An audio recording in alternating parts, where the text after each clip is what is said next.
which shows that 7 in 10 Republican voters say they would be satisfied with Trump as the nominee. This is actually a new position for him to be in. With us now, CNN senior data reporter Harry Enten. Again, as I said, this is new. This is a big change, Harry. Yeah, it's a big change, and I just want to note just how much this race has changed from the end of last year, because sometimes I think it gets lost a little bit. So this is the top choices for GOP nominee. And note, in this particular poll question, the voters weren't given a ballot list of candidates. They were essentially saying, who do you want to be the nominee? And then they throw out a name. And the fact that Donald Trump is doing so well on this metric, I think, is so notable. He's up now to 52% on this particular metric. If you go back a year ago, when Monmouth University asked the same question, look at this. Ron DeSantis was actually leading Donald Trump by 13 points. DeSantis has fallen 25 points.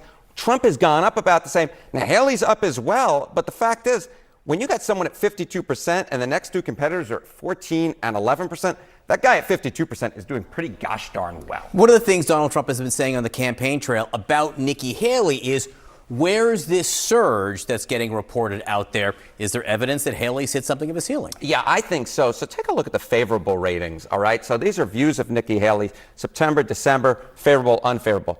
If you look here, Haley's going backwards, right? She was at 47% in September. She's at 42% now. But more than that, John, more than that, the thing that I think is so worrisome is take a look at these unfavorable ratings. 21% in September, now up to 30%. So yeah, she's been seeing some sort of jump in the polls in the horse race, but underneath that hood, there are a lot more Republicans who are becoming Haley skeptics. Well, that's what happens when you start going up in the polls. People attack you and your unfavorables tend to go up as well. She has received some key endorsements. Chris Sununu, the governor of New Hampshire, that got a lot of focus.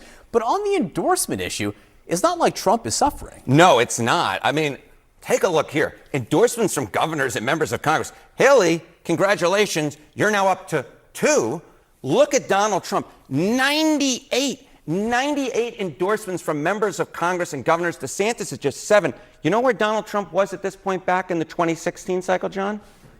0. He was at a grand total of 0 endorsements. He is doing so much better now than he was doing back then. He's just doing completely better across the board, John. I didn't actually know the answer, but that felt like a trick question. That 0 was going to be the right answer right there, so I went with it.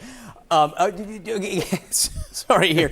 You don't think endorsements matter much in general anyway here? No, let's take a look here. Did the endorsement leader win the GOP primary? Trump is the only one, was a no in 2016. Look at all these yeses. Reagan in 80, Bush in 88, Dole in 96, Bush in 2000, McCain in 2008, Romney in 2012. At this particular point, it does look like the endorsement leader is going to win the primary, which is what usually happens. Trump, of course, has been an exception on so many things. Back in 2016, he was an exception. A lot of times the endorsement comes after the people realize that so-and-so is going to win the nomination. Correlation, causation?